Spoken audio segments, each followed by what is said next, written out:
19h19 sur RTL, l'heure de l'échange d'idées pour vous aider à vous faire la vôtre. On refait le monde ce soir avec la journaliste Christine Ockrent. Bonsoir Christine. Bonsoir. Avec l'éditorialiste du Figaro, Yvan Rioufol. Bonsoir Yvan. Bonsoir. Le psychanalyste Gérard Miller. Bonsoir Gérard. Bonsoir. Et Alain Duhamel nous a rejoint. Rebonsoir Alain. Rebonsoir. La prime au vainqueur, donc François Fillon, aurait aidé de sa victoire à la primaire de la droite, s'impose dans notre sondage Kantar Sofres One Point. Au premier tour comme au deuxième tour, il bat à plat de couture Marine Le Pen. Emmanuel Macron s'impose lui comme le troisième homme de 2017. Derrière, la gauche en miettes plafonne. François Hollande est bon dernier parmi les poids lourds, plus bas que Manuel Valls et derrière Jean-Luc Mélenchon. Alors, quels enseignements tirer ce soir? Y a-t-il un effet Fillon? Le président peut-il remonter la pente? Sur les réseaux sociaux, Benoît Galeret, bonsoir. Bonsoir, je vous cache pas déjà qu'une immense majorité des internautes a un peu de mal avec les sondages désormais inutiles. On peut les comprendre en même temps. Le Monde parisien n'apprend rien de ses erreurs, on connaît même pas tous les candidats, Takchim. Alors c'est Clinton ou Juppé, se moque Stéphane. 5 mois avant l'élection avec des candidats hypothétiques. Non merci, insiste encore Jeff, mais les sondages ne sont pas faux, ils donnent la tendance du moment présent. Bien sûr, ils peuvent varier, explique quand même Mélodie. Eh bien mon petit doigt me dit que Marine Le Pen sera bien au-delà de vos prévisions, prévient Jean. En tout cas, Hollande n'existe plus du tout, résume Samuel. Oui, ce sont des sondages, mais là, il aura torpillé le PS pour de longues années, distancé par Mélenchon, la Bérésina, quoi, constate Patricia. Moi, Fillon, lui, perdra dès que son programme sera connu, à moins que le peuple français n'ait décidé d'un suicide social collectif, prédit 81. 32%, c'est pas tant que ça, surtout que l'effet de victoire est encore présent, remarque Jérém. Vous rigolez, je le vois largement gagner, il est beaucoup plus malin que vous pensez, conclut Nicolas. Alors ce sondage, il y a beaucoup de façons de le prendre. Gérard Miller, vous, le principal enseignement que vous y voyez? Oh, oui, il vaut mieux commencer par la psychanalyse. Écoutez, j'oserais dire que c'est la moindre des choses qu'après un triomphe aussi incontestable dans la primaire de droite, Fillon bénéficie d'un petit état de grâce qui va quand même se poursuivre, j'imagine, au-delà de la semaine. Enfin là, il siphonne le FN. Voilà, il siphonne le FN, mais c'est surtout l'effet. Bon, et après, je vous trouve injuste. Il est quand même à 30% au dernier sondage. Hein. Je vous trouve injuste en matière de troisième homme, c'est-à-dire que, sauf erreur de ma part, Mélenchon est quand même très près de troisième homme de ce sondage-là. Il est quatrième. Il est quatrième. Merci Alain. Je voulais pas retoquer tout de suite mon ami Miller, mais vous le faites à ma place. Quatrième, mais enfin au coude à coude. Non, il est quatrième. Ils sont à un point l'un de l'autre. Ça dépend. Ça dépend des cas de figure parce qu'ils sont testés. Ça dépend qui est candidat. Voilà, ah, d'accord. Il peut être plus loin, Jean-Luc Mélenchon, en fonction des cas de figure testés. C'est déjà formidable. Plus près. Donc, franchement, je n'en tire aucune conclusion, sinon que c'est assez logique et franchement, je serais d'accord. Ça m'arrache la gueule de le dire. Non, je suis pas impressionné. Je serais d'accord pour dire que malheureusement, Marine Le Pen a encore de beaux jours devant elle. Christine. Je crois que l'effet Fillon sur l'électorat Front National est d'autant plus intéressant que l'on a vu que sociologiquement, au second tour de la primaire de la droite et du centre, en fait, les bas revenus avaient peu voté. Donc que dans un tel sondage, après il y a toujours les disputes ou les questions sur l'échantillon, mais que dans un tel sondage, on peut imaginer qu'il est sociologiquement plus large, ça veut dire qu'il y aurait un électorat populaire qui serait prêt effectivement à décrocher du Front National et à trouver en Fillon des réponses à leurs inquiétudes. Et évidemment, la déroute de la gauche est accentuée encore par la percée de Macron.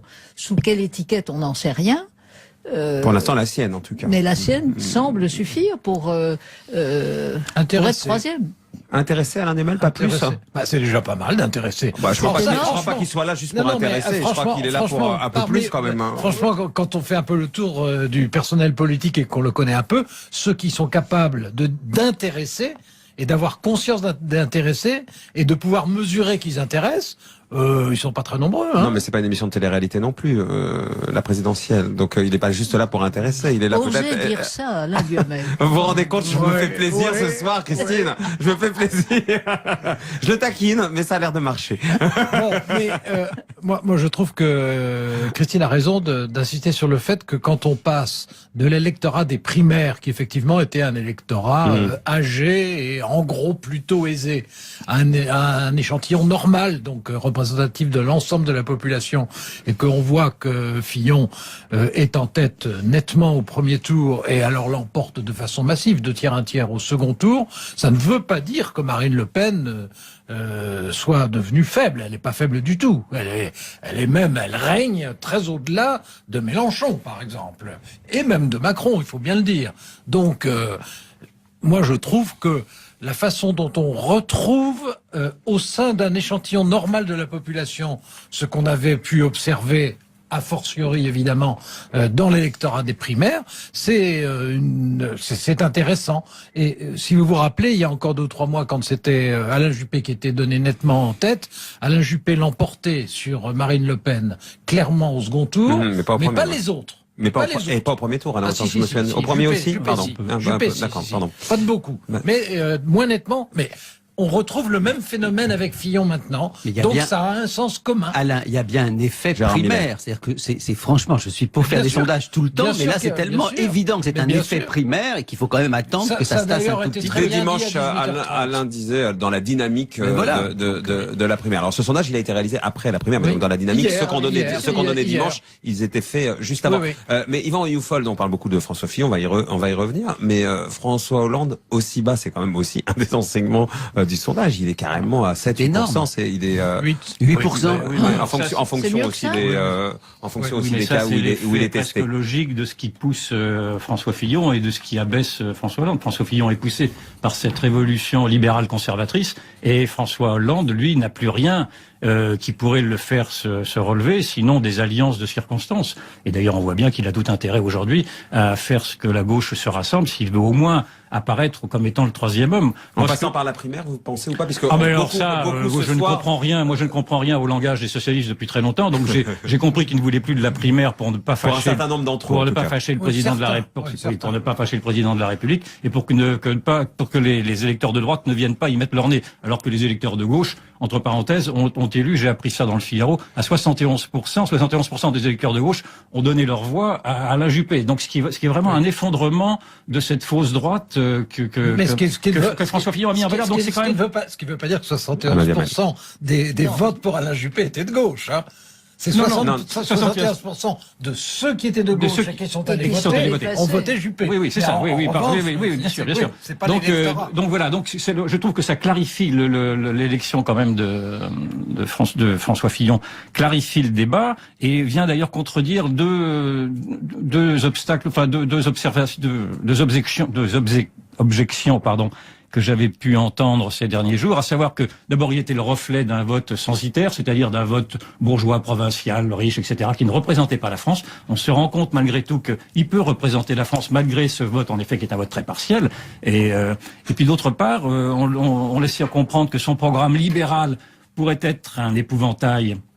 D'ailleurs, c'est comment le Front National commence à broder là-dessus. Pourrait être un épouvantail pour la France des oubliés, pour la France de ceux qui n'ont rien. Mais il semblerait que non, pour l'instant. Alors, naturellement, tout ceci est à confirmer. Bien sûr, c'est une photo du jour.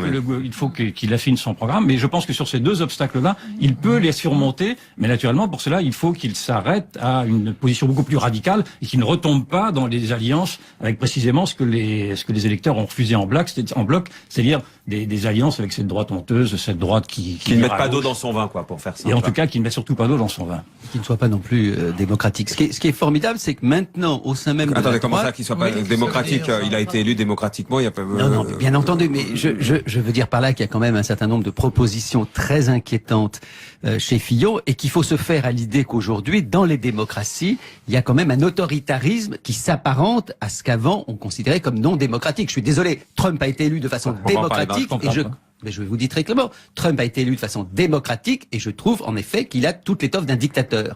Dictateur dans les démocraties. Fillon n'est évidemment pas un dictateur, mais il peut y avoir parfaitement des gens élus démocratiquement dans des pays qui aient des positions qui, moi, s'apparentent à l'autoritarisme le plus absolu.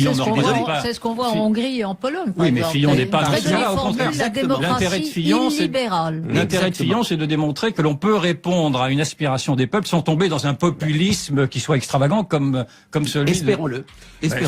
Ce sera assuré. Mais simplement, je ne suis pas sûr que cette politique marche, parce que malgré tout, il faut répondre au peuple, même en faisant un peu de populisme. Est-ce que vous me permettez juste de dire ça? Non, vous allez le dire après la pub si vous voulez bien, parce que je vais me faire gronder par la régie publicitaire.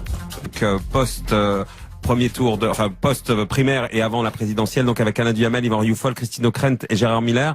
Vous vouliez dire avant la publicité? Non, je voulais me dire, sans faire un procès d'intention, un procès en sorcellerie, je voulais juste faire remarquer que proposer la disparition de 500 000 emplois de fonctionnaires, ce qui signifie quand même la disparition aussi d'un certain nombre de fonctionnaires eux-mêmes, ou en tout cas de tous les personnels vacataires dans la fonction publique, je trouve que c'est non démocratique. Alors vous allez me dire, mais pourtant, nous sommes dans une démocratie, il est élu. Oui, il faut se faire à l'idée douloureuse, mais on l'accepte du côté des États-Unis, acceptons-le du côté de la France, qu'un certain nombre de nos dirigeants politiques, absolument démocratiquement élus, proposent un certain nombre de choses que personnellement je trouve non démocratiques, comme la disparition des 500 000 emplois. Ce serait de refuser ce qui aurait été accepté démocratiquement. Donc votre raisonnement se heurte très vite à un non-sens. Ce que vous me permettez juste, et vraiment je ne voudrais pas que vous pensiez une seconde que je fasse des comparaisons monstrueuses.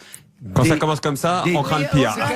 C'est ce qu'on appelle en psychanalyse en psychanalyse une dénégation, j'en conviens, mais moi j'ai été élevé avec l'idée que le pire, à savoir Hitler, avait été élu démocratiquement et qu'il avait ensuite transformé. Donc j'oublie ça. Tout ça pour 500 000 fois de j'oublie cette comparaison monstrueuse et je ne la fais pas. Vous vous rendez compte de ce que vous dites? Je voulais juste vous expliquer qu'il faut se faire aujourd'hui, depuis quelques années. Ce que vous ne comprenez pas, c'est que François Fillon est également porté par ce refus justement de ces discours culpabilisants, de ce politiquement correct porté à l'extrême. Ça, c'est probable. Et de toute cette culpabilisation à deux balles, parce que vraiment ce que vous voulez dire est une horreur absolue. Je suis minoritaire, mais acceptez quand même qu'on soit dans ce pays. J'accepte tout ce que vous voulez, mais simplement, y compris vous êtes un minoritaire très bienvenu dans ce débat, donc personne ne le discute. Professeur des universités. Oui, en plus, personne ne dit le contraire. Mais là, il va se passer pendant un peu moins de 6 mois quelque chose de très simple. C'est que comme François Fillon est le favori des chiffres, on va donc débattre essentiellement du contenu de son programme. Ouais. Bon, et donc quand les gens voteront, au bout de presque 6 mois, ils sauront en gros ce qu'il y a dans son programme. Et si ils lui donnent à ce moment-là la majorité qu'ils en font un président de la République en connaissant son programme, on ne pourra pas dire que le contenu du programme n'est pas démocratique. S'il a été voté en connaissance de cause après un débat qui dure plus de 5 mois... Non, mais ce que vous voulez dire, Gérard Miller, c'est que peut-être que... Non, mais il n'a pas besoin d'aide. Mais je vais quand même décrypter. Le grand public a peut-être envie de coups de trick en ce moment, parce qu'en se disant que c'est que comme ça que ça peut marcher, non? C'est ça? C'est absolument ça. Vous voulez un maître, vous l'aurez, mais je me permets de vous dire que pour la première fois, peut-être que depuis que je vous écoute, vous êtes très naïf. Vous voyez bien que les gens ont voté pour Trump. Est-ce que c'est en connaissance de cause ou on oublie précisément? C'est pas du tout pareil, la campagne américaine. Ce n'est pas comparable. Ça n'a rien à voir. Ne prenez pas les électeurs pour des imbéciles, parce qu'on en souffre. François Fillon n'est pas un populiste. Trump est un populiste. Arrêtons avec des comparaisons à la mode. Et les campagnes... On découvre un vocabulaire avec des mots valises qui en remplacent d'autres. Et les campagnes ne se sont pas du tout ressemblées, ni par leur méthode, ni par leur contenu, ni par le ton. Et être un populiste, les Américains sont pas plus imbéciles que les Français. Non plus être un Mais fasciste. ils ont aussi écouté et ils ont quand même voté. Attendez, là vous êtes tous en même temps, j'entends plus. Vous vouliez parler de Trump, on en parle dans un instant.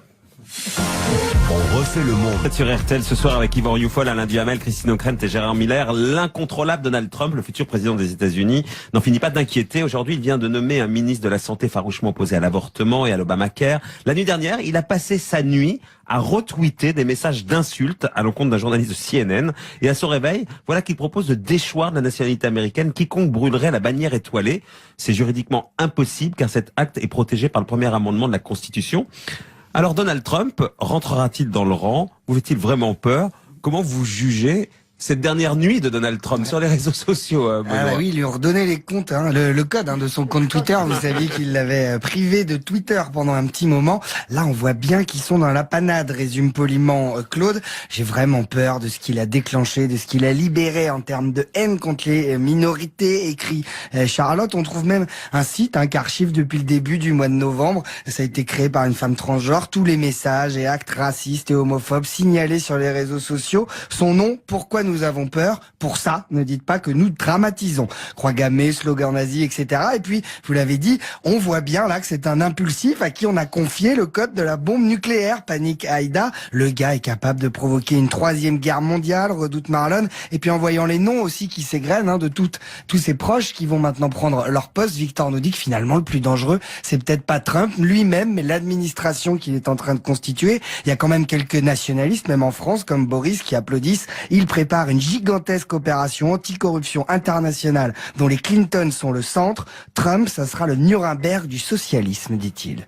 Christine O'Krent, au-delà de ce qu'il propose, de ce qu'il va faire, etc., élu président des États-Unis, il passe sa nuit à retweeter des insultes sur un journaliste de CNN. Il est quand même, il se présidentialise pas à un moment donné, cet homme. Mais Donald Trump va continuer à faire du Donald. Il est comme ça.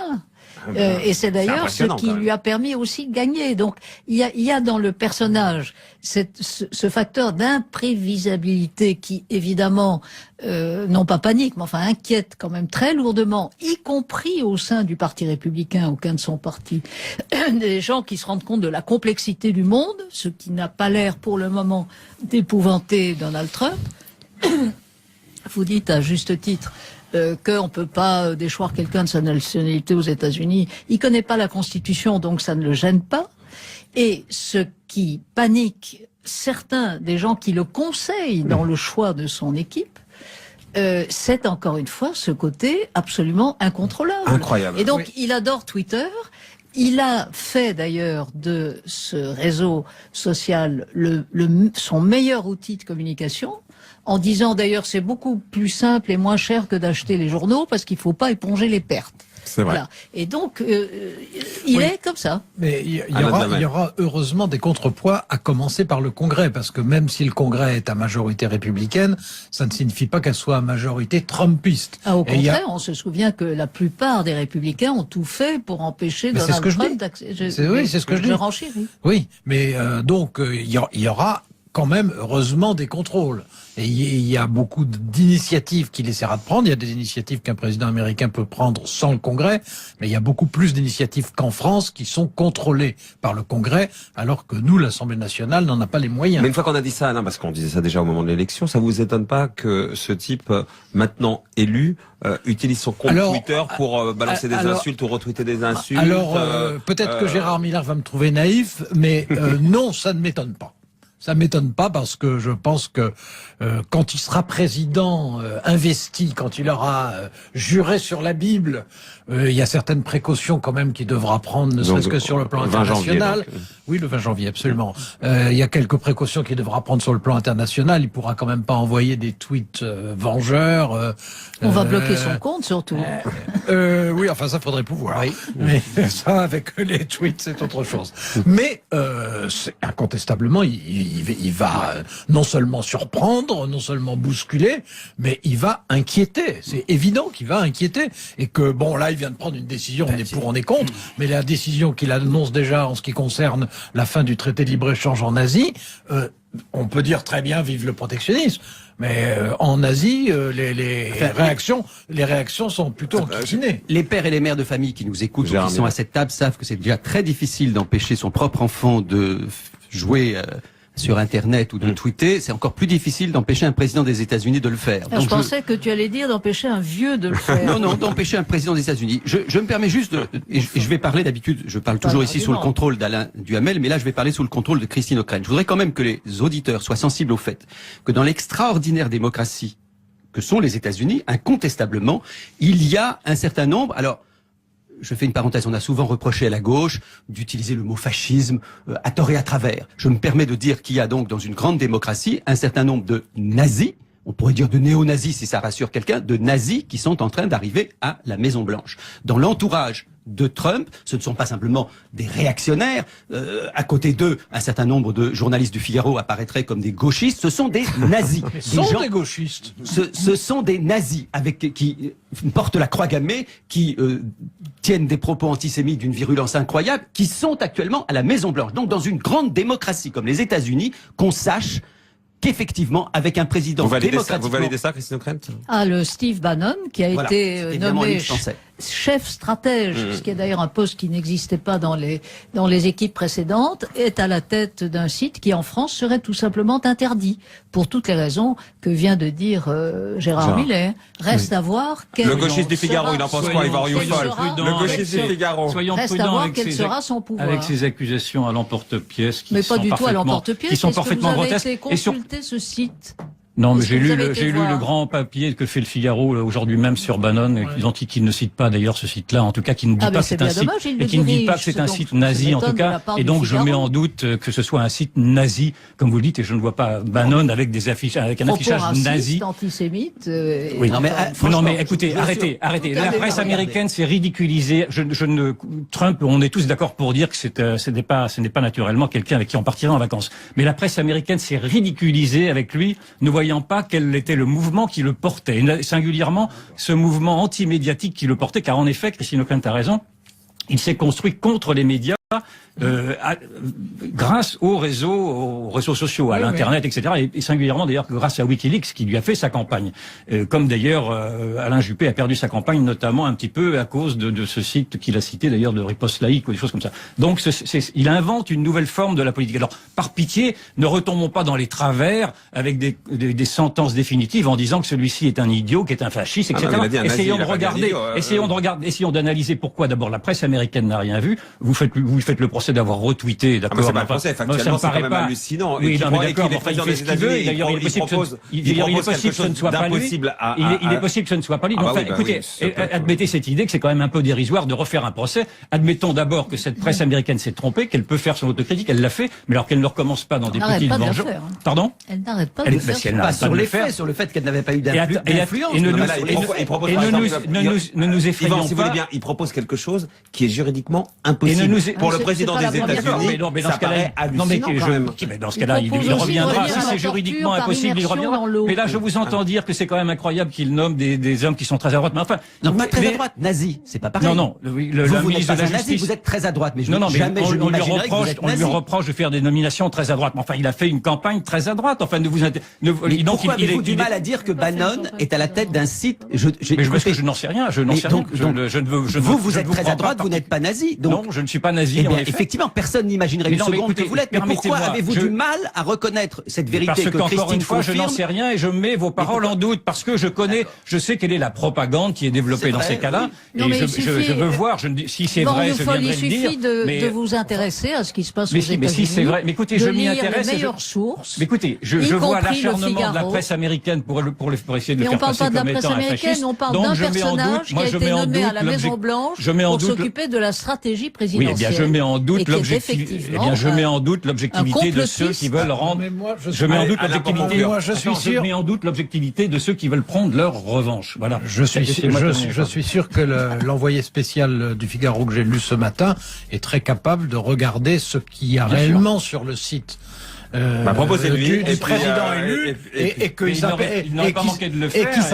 qui s'apercevra qu'il y a des choses qui le choqueront profondément sur le site de Donald Trump. Je vous recommande d'aller voir le site et vous ferez une idée par vous-même. Allez, un autre sujet dans un instant. Vous êtes peut-être dans votre voiture et pour longtemps puisque Paris chasse la voiture.